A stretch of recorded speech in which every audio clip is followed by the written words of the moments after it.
키에르케고르의 거위 비유라는 비유가 있습니다. 이 키에르케고르의 거위 비유는 거위 교회에 거위 교인들이 있었습니다. 거위 교인들이 티뚱티뚱 거리면서 교회 와서 예배를 드리죠. 예배를 드리려고 티뚱티뚱 이러고 옵니다. 이러고 와가지고서는 딱 착석을 해가지고서는 성경책을 쫙 펴고서는 이제 찬양도 하고 말씀도 들어요. 그럼 설교자 거기 앞에 나와서 딱 얘기합니다. 이렇게 얘기합니다. 우리는 더 이상 뒤뚱거리면서 걸어만 다니지 않아도 됩니다. 이제 이 좁은 장소에 머물 필요도 없고 이제 저 창공을 향해서 우리는 날아갈 수 있습니다.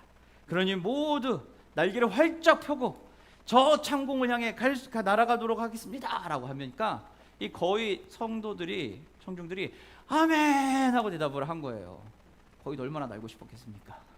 맨날 뒤뚱뒤뚱 이러고 다니는데 얼마나 날고 싶었겠어요. 아멘 하고서는 나와서 막 다 뜨겁게 기도하고 막 했습니다. 그리고 마지막 축도가 끝나고 그리고 나서 예배당에 은혜 받은 표정으로 딱 나옵니다. 마지막 성경책을 날개 사이에 딱 끼고서는 예배당 문을 쫙 열고 나가면서 어떻게 해야 될까요? 창공을 향해서 날개를 쫙 펴고 날아야 되죠. 그러지 않고 쫙 끼고서는 뒤뚱 이러면서 또다시 걸어가고 있다는 겁니다. 일렬로 서서 뒤뚱뒤뚱 걸으면서 걸어가는 그 모습을 보면서 그 이야기를 들으면서 이 이야기를 보면서 저는 그랬습니다. 우리 신앙인들의 모습과 너무 비슷하지 않을까라는 생각을 합니다. 오늘날 우리의 모습은 과연 진짜 어떨까요? 우리가 예배당에서 우리의 삶에서 하나님은 나의 삶의 주인이시다. 하나님이 내 삶 나를 구원하셨다. 내가 예수를 믿는 거 보니 진짜 하나님 계신 것 같다라고 하는 이야기들을 종종 우리는 합니다. 그리고 하나님 내 삶을 도우시고 인도하시고 하나님께서 하실 것이다라고 믿음으로 고백도 하며 기도하며 뜨겁게 나아갑니다. 하지만 우리가 예배당을 벗어나서 우리의 일상의 자리로 돌아갔을 때 과연 우리는 그 뜨겁게 우리가 아멘하며 화답했던 그 믿음 그대로 하나님을 세상에서 바라보고 있을까요? 믿음으로 삶을 반응한다라는 것은 하나님이 우리를 이 땅 가운데서 부르셨다는 표현입니다. 오늘날 우리의 삶의 모습은 수없이 많은 그 폭포수와 같은 말씀 속에서 말씀을 듣고 살지만 그러나 그 너무 많은 말씀의 폭포수 때문에 어쩌면 우리는 하나님의 부르심에 그 믿음의 반응에 조금은 미온적일 수 있다는 겁니다. 우리는 믿음의 반석이신 그리스도 예수를 전적으로 의지해야 됩니다. 이걸 모르는 사람은 아무도 없을 겁니다. 그리고 전적으로 의지하고 기대는 것 그것이 참된 믿음이라는 것을 우리는 모두 알고 있습니다. 그리고 그 믿음대로 행하기를 소망하며 살아갑니다. 그럼 우리가 이 땅에서 삶을 살 때 과연 우리는 어떻게 해야 될까요? 우리가 이미 아는 것 중에 하나는 뭐냐면은 말씀은 이미 선포가 되었다는 겁니다. 2000년 전에 말씀이 선포가 되고 그리고 그 이후에도 계속해서 말씀이 선포되었습니다. 코로나 이후에는 웬만한 교회들은 말씀을 전부 다 유튜브에 올립니다. 유튜브를 돌리기만 하면은 검색만 하면 알고리즘 때문에라도 말씀은 계속 걸리게 돼요. 우리는 이처럼 말씀에 수없이 많은 말씀의 그 폭포 속에 살아가고 있어요. 그리고 그 말씀이 우리에게 늘 언제나 가볍게 오고 늘 다가올 수 있다는 것입니다. 그리고 그 말씀들을 다 털어놓고 보면은 한 가지 이야기를 합니다. 예수님이 어떻다고요? 우리의 반석이시다라는 겁니다. 예수님이 우리의 믿음의 반석이다라는 것을 우리는 모두 알고 있죠. 그리고 우리는 그걸 고백을 합니다. 예수님이 우리의 유일한 길이시고 유일한 생명이시다라는 것도 우리는 고백을 합니다. 그리고 그것을 믿고 살아간다는 거예요. 성경에서도 오늘은 이것을 분명하게 이야기하고 있습니다. 오늘 본문에서는 베드로가 설교하면서 선포하면서 뭐라고 하죠? 건축자들의 버린 돌이 건물의 머릿돌이 되었다라고 이야기하면서 하나님께서 그리스도께서 이 땅에서 우리의 삶의 중요한 터전으로서 반석으로서 계신다라는 것을 분명하게 이야기합니다. 말씀 되신 예수님, 우리의 삶의 근간 되신 그 예수님, 그분이 우리의 주인이시라는 거예요. 버린 돌이 머릿돌이 됐다라는 것은 조금 더 이야기하면 그저 초석이 아니라 주춧돌이 아니라 메시아로서의 나의 삶의 모든 것들, 그리고 이것이 흔들리면 어떻게 돼요? 와장창 집이 무너지는 거예요. 그것이 바로 주춧돌 머릿돌이에요. 그 예수님이 내 삶의 머릿돌이 되어주신다는 거예요. 그거를 우리가 어떻게 했다고요? 직접 목도했다, 바라봤다, 만났다라고 오늘 본문에서 이야기하고 있습니다. 베드로가 그렇게 선언할 수 있었던 것은 어떻게 해서 가능할까요? 예수님을 만나봤으니까요. 그러나 우리가 아는 것처럼 베드로는 어땠어요? 예수님의 부활을 보고서도 미온적었고요. 예수님의 부활을 만끽하고 난 이후에도 어떻게 해요?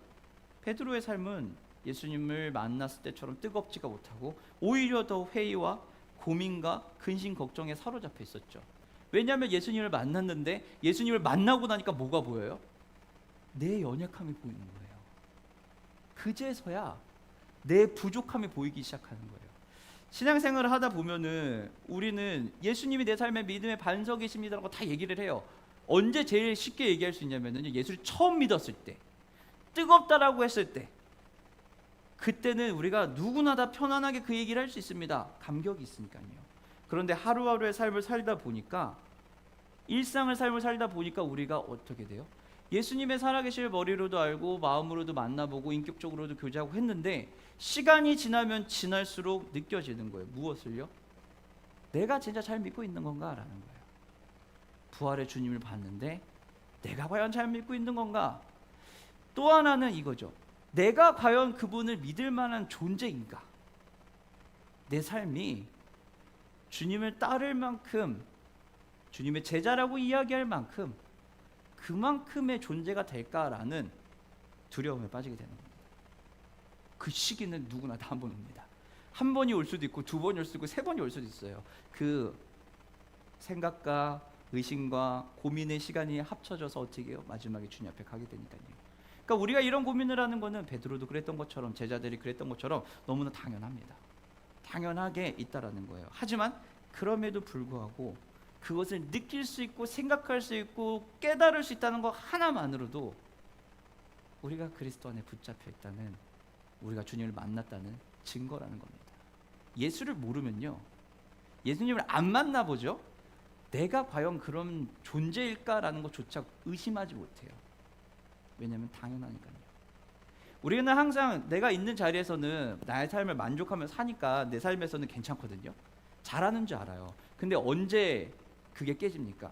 나보다 더 잘하는 사람을 만나면 어떻게 돼요? 와장창 깨지게 되죠. 그리고서는 내가 과연 잘할 수 있을까라고 하는 굉장한 위기의식을 느끼게 됩니다. 근데 여러분, 우리도 똑같지 않나요? 우리가 살고 있는 우리의 환경 안에서는 우리는 만족해요. 다 내가 감당할 수 있고 내가 커버할 수 있고 내가 해결할 수 있는 영역들이에요. 우리는 그 안에서 살거든요. 그러니 약간의 어려움, 조금의 당혹스러운 힘듦이 와도 우리는 우리 안에 바운더리 안으로 가져오게 돼요. 그런데 우리가 이거를 이 바운더리 안으로 못 가져올 때가 있어요. 그때가 언제일까요? 내 눈이 주변의 시선을 보기 시작하면 그래요. 내 눈이 나 자신의 능력에 꽂히기 시작하면 그래요. 내가 가진 능력, 내가 마주하고 있는 사람들을 바라봤을 때, 비교하기 시작했을 때, 그리고 상황을 바라보기 시작했을 때 우리는 그 상황에서 무너질 수 있다는 겁니다. 그럼 그때는 어떻게 될까요?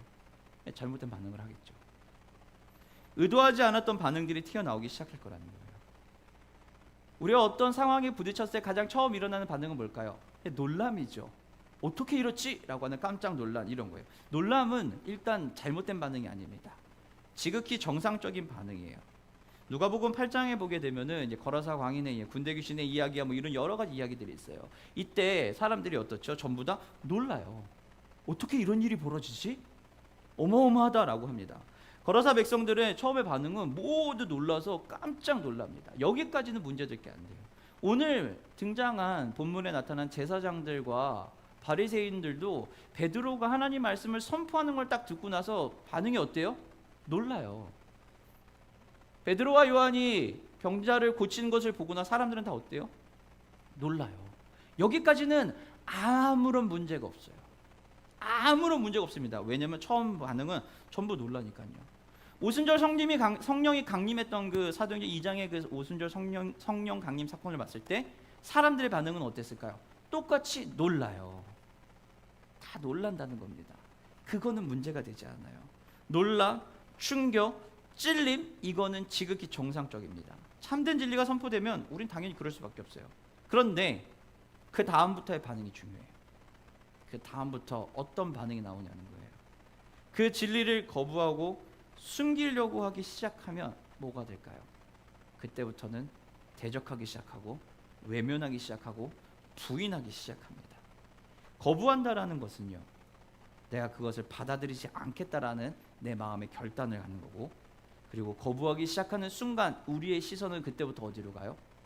우리의 시선은 내 내적인, 내 깊이 존재한 내 자아나 나라는 존재가 아니라 내가 소유하고 있는 것, 내가 가지고 있는 이득, 내가 가지고 있는 기득권, 내가 가지고 있는 모든 것들에 가게 돼요.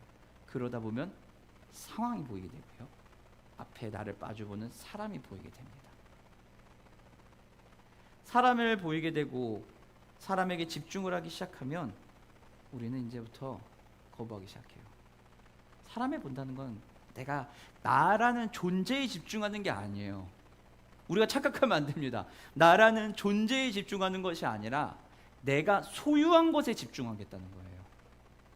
내가 가진 것, 물질이면 물질, 명예면 명예, 권력이면 권력, 안락함이면 안락함, 또는 성공한 불안에 대한 안전하고자 하는 욕구면 그 안전의 욕구와 같은 이것을 보겠다라는 겁니다. 유대인들이 예수님을 배척했던 결정적인 이유는 뭐죠? 바리새인들이 왜 예수님을 부인했을까요? 가지고 있는 기득권 때문이죠. 빌라도가 예수님을 심판했을 때, 재판을 했을 때 빌라도는 알았죠. 예수님이 죄가 없다는 사실을 알았어요. 그래서 풀어주고 싶었습니다. 그런데 빌라도는 왜 못 풀어줬죠?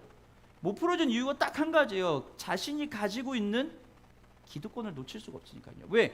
예수님을 풀어주는 순간 유대인들이 어떻게 하니까요? 반란을 일으킬까 봐. 그러면 자신이 가지고 있는 정치적인 입지가 문제가 생기잖아요. 그러니 이거를 포기할 수가 없는 거예요. 나다니엘은 어땠을까요? 예수님을 찾아왔던 나다니엘, 요한복음에 처음 찾아왔던 나다니엘은 어때요? 밤중에, 한밤중에 가운을 뒤로, 모자를 뒤집어 쓰고 조용히 몰래 왔어요. 그리고 나서 언제까지요? 예수님이 십자가에 못 박혀 돌아가신 이후 그때까지도 자신이 예수를 믿는 사람이라는 것을 밝히질 않아요. 왜 그랬을까요? 나다니엘이 신학이 없어서 그랬을까요? 나다니엘이 성품이 못돼서 그랬을까요? 나다니엘이 뭔가 부끄러워서 그랬을까요?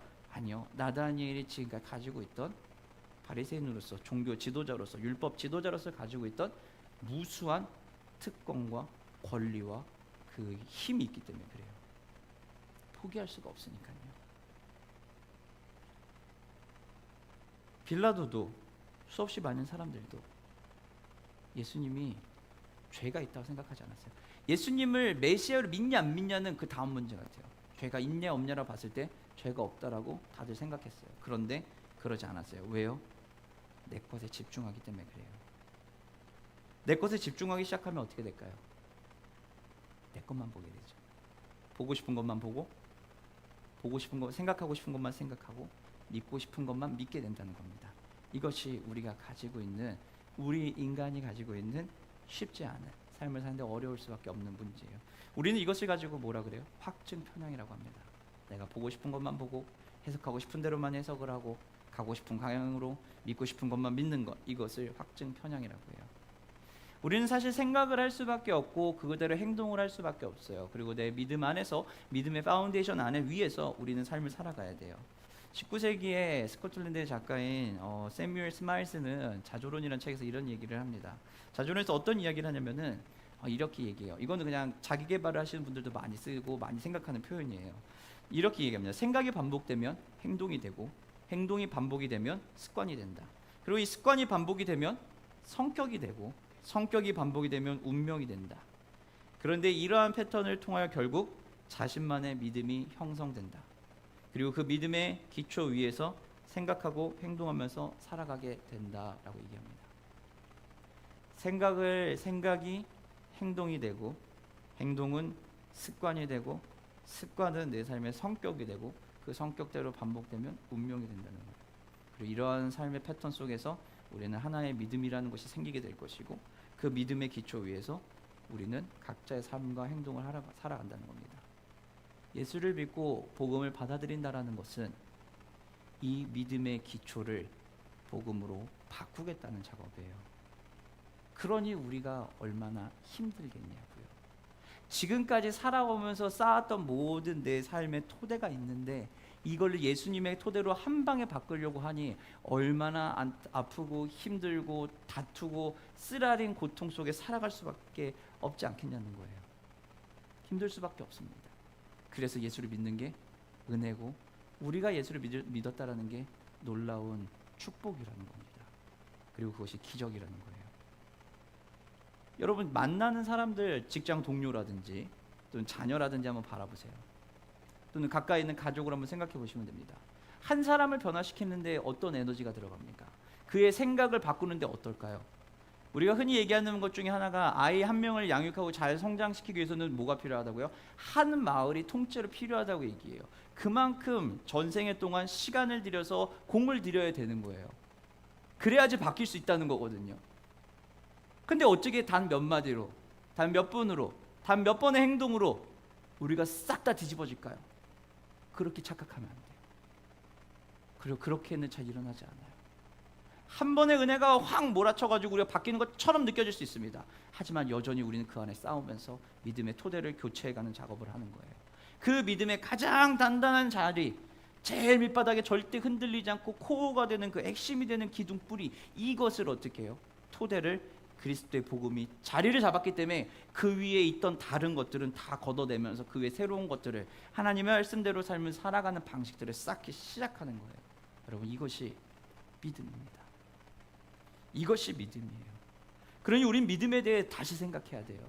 복음에 대해 다시 생각하고 내 신앙에 대해 다시 한번 고민해야 돼요. 고민하면 고민할수록 우리가 내리는 결론은, 나올 수 있는 답은 뭐밖에 없냐면은, 야, 나 못하겠다, 내가 할 수 있는 게 아니구나라는 고백이 나올래야 안 나오지 않을 수가 없어요. 이 말이 내 힘으로 할 수 있는 게 아니구나, 내 스스로가 바꿀 수 있는 게 아니구나, 야, 내가 원래 그걸 못할 수밖에 없는 존재구나라는 고백을 할 수밖에 없어요. 이것을 우리는 우리의 죄성이라고 얘기하는 겁니다.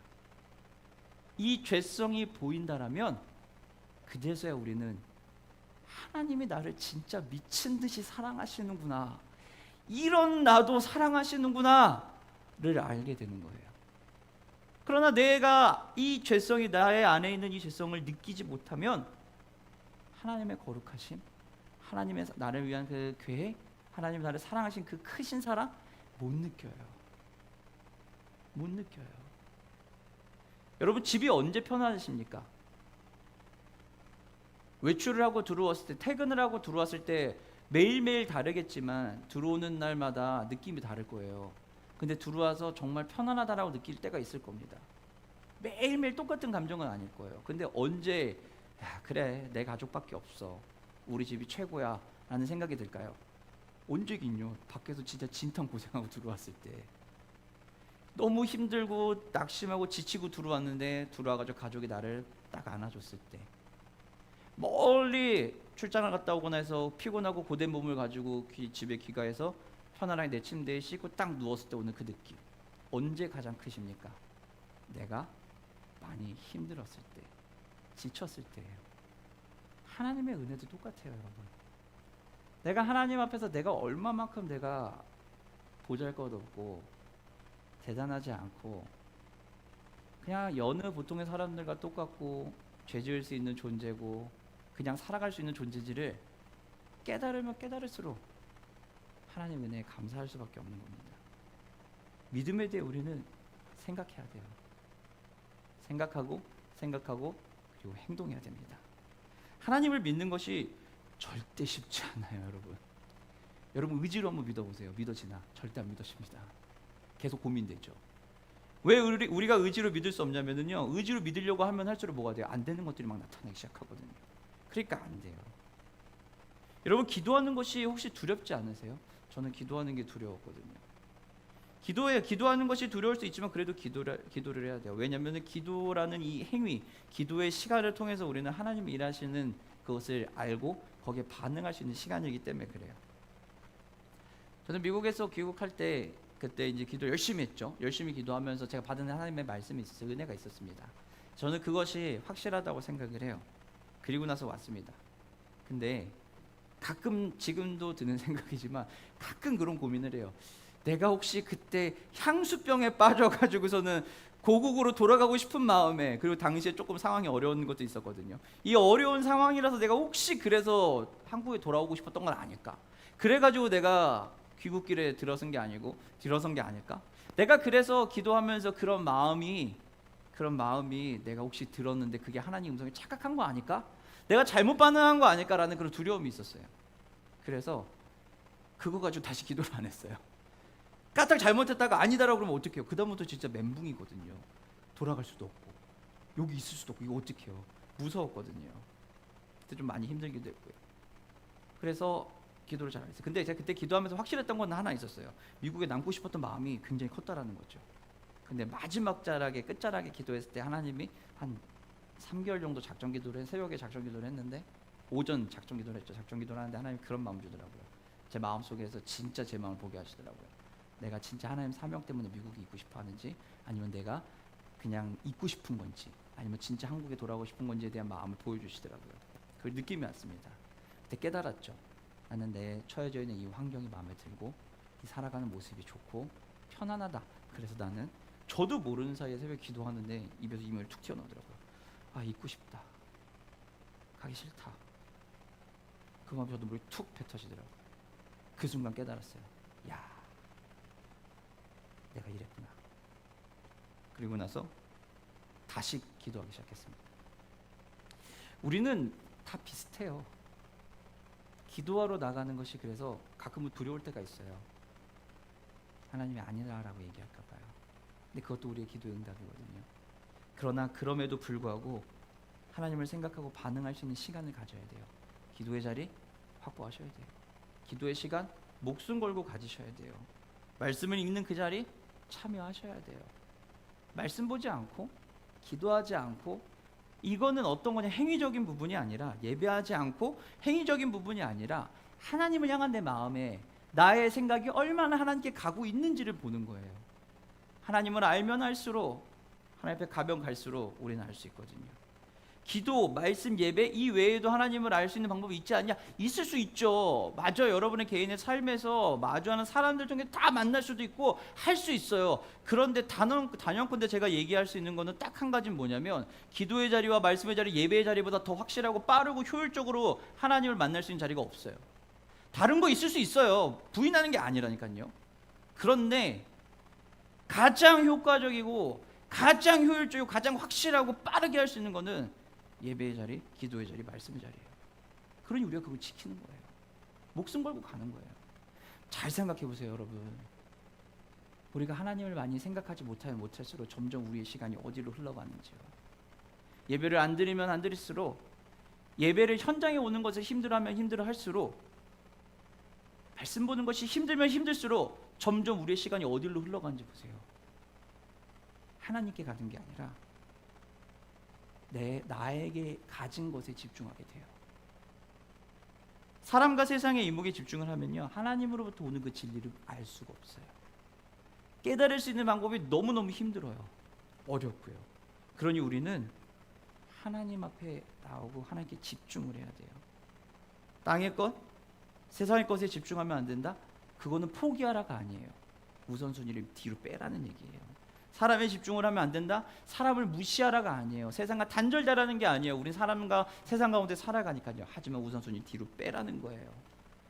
그리고 예수님이 계신 예수님 생각하는 그 최고의 자리 프라이어리티에 여기에는 그 누구도 비교할 수 있는 그런 걸 둘 수가 없다는 겁니다.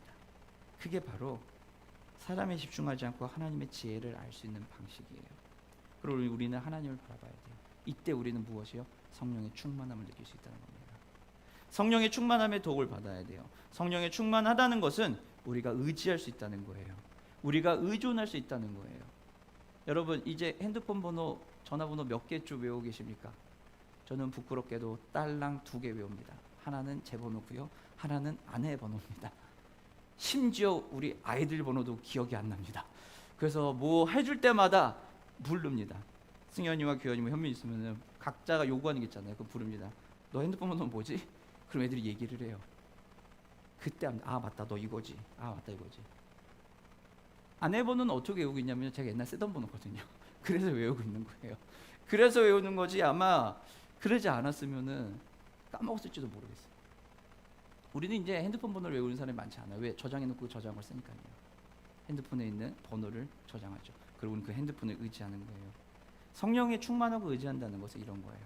하나님 앞에 다 나아갈 수 있습니다. 주님 내 삶에 인도해 주십시오. 주님 이거 어떻게 하죠? 라고 계속 물어볼 수 있고 주님 이거 찾고 싶은데 어떻게 하죠? 알려주세요 라고 확인할 수 있는 것, 그것이 성령의 충만함이에요. 성령님은 우리를 그래서 담대하게 해주세요. 담대하게 해주시고 우리가 바른 관점을 볼 수 있게 해요. 핸드폰 하나 있으면 우리 이제 뭐든지 할 수 있잖아요. 어디든 갈 수 있잖아요. 지갑 없어도 되잖아요. 결제도 할 수 있고 이제 모바일 신분증도 있잖아요. 신분증도 없어도 되는 시대예요. 이거 하나만 있으면 되거든요. 그러니까 이 핸드폰 하나를 들고 다니면서 어때요? 안전한 거예요. 그래서 외국에 나간다든지 로밍이 안 된다든지 또는 인터넷이 안 되면은 답답한 거예요. 그때부터 내가 무엇에 의존하니까요? 여기에 의존하니까. 성령께 의존하는 것도 그와 똑같다라는 겁니다. 담대해질 수 있고요. 우리가 온전한 것을 바라볼 수 있습니다. 그럼 복음은 우리로 그리스도께 전적으로 의지할 수 있게 만들어주는 게 복음이에요. 복음은 우리가 그리스도께 전적으로 의지하고 그분을 기대며 나아갈 수 있도록 하는 게 바로 복음이에요. 좀 사랑하는 성도 여러분, 여러분은 하나님을 더 바라볼 수 있는 환경 속에 살아가고 있어요. 그냥 하나님 보면 돼요. 베드로와 요한과 같이 하나님 예수님 못 만나서 아니에요. 베드로와 요한은 우리보다 더 예수님을 만났음에도 불구하고 우리보다 더 인간적인 모습을 많이 보였어요. 근데 우리는 말씀으로만 예수님을 보고 듣고 배우고 알았기 때문에 예수님이 말씀하신 것처럼 보고 믿는 자보다 들으면서 보지 않고도 믿는 자들이 더 대단하다라고 예수님이 이야기하셨던 그 말씀 그대로 우리는 대단한 믿음의 소유자들이에요. 여러분 모두는 대단한 믿음의 소유자들이에요. 그렇기 때문에 우리는 하나님의 은혜에 감사할 수 있고 우리가 우리의 믿음에 감격하며 나아갈 수 있다는 겁니다. 그리고 여러분 시간과 장소를 불문하고 하나님 앞에 반응하시는 시간을 가지세요. 하나님을 더 만나러 나아가시고 그 하나님의 일하심을 삶에서 보세요. 잘 안 느껴지세요? 그럼 기도의 시간을 가져보시고 말씀을 읽어보시고 하나님 앞에 예배하는 시간을 가져보세요. 그리고 기도의 그 생활을 하시면 하나님은 느껴집니다. 근데 가끔 그러죠. 바쁘니까요. 네, 바쁘니까 하셔야 돼요. 일이 많으니까요. 네, 일이 많으니까 하셔야 돼요. 힘들어서요. 그래요, 힘들어서 해야 돼요. 해결해야 될 일이 많으니까요. 맞아요. 그러니까 더 기도하러 나가는 거예요. 그 자리가 기도의 자리고 기도의 시간이기 때문에 그래요. 말씀 마치도록 하겠습니다. 우리의 삶이 흔들릴 수 있는 건 너무 당연한 겁니다. 하지만 우리의 삶이 흔들리지 않을 수 있는 것도 당연한 얘기입니다. 그럼 사랑하는 성도 여러분, 예수 그리스도께 전적으로 예수님을 전적으로 의지하십시오. 그리고 그분을 기대하시고 그분을 기다리시고 그분께 기대어 쉬며 나아가시길 바랍니다. 이것이 우리의 믿음의 참된 반응이고 이것이 우리의 믿음의 삶입니다. 그 믿음대로 살아갈 거예요. 그리고 하나님이 오늘 우리에게 또 한 가지 분명하게 얘기해 주시는 것은 이 모든 환경 하나님이 세팅하셨다는 겁니다. 이 모든 환경은 하나님이 이미 다 세팅하셨어요. 하나님이 구성하신 것이기 때문에 하나님이 하실 거고 하나님의 영광대로 하실 것이라는 겁니다. 우리를 위한 일이지만 무엇보다 기억할 것은 하나님께 영광을 돌리는 것이고 그리고 우리를 위한 일이 우리의 생각보다 하나님이 훨씬 더 확실하고 분명하게 그리고 최고의 방법으로 해주신다는 겁니다. 그러니 이제 우리는 회중거리가 되면 안 돼요. 창공을 향해 날아갑시다 라고 하면은 실패하더라도 날개를 펴기는 해야 돼요. 그리고 날개짓을 한번 하긴 해야 돼요. 그리고 나서 안 되면 한 번 더 하면 되는 거예요. 그러나 창공을 향해 날아갑시다 아멘 했지만 날개를 펴보지도 못한다면 그건 안 된다는 거예요. 여러분의 날개를 펴십시오. 여러분의 믿음의 날개를 펴시고 그 믿음에 반응하면서 나가시기를 주님의 이름으로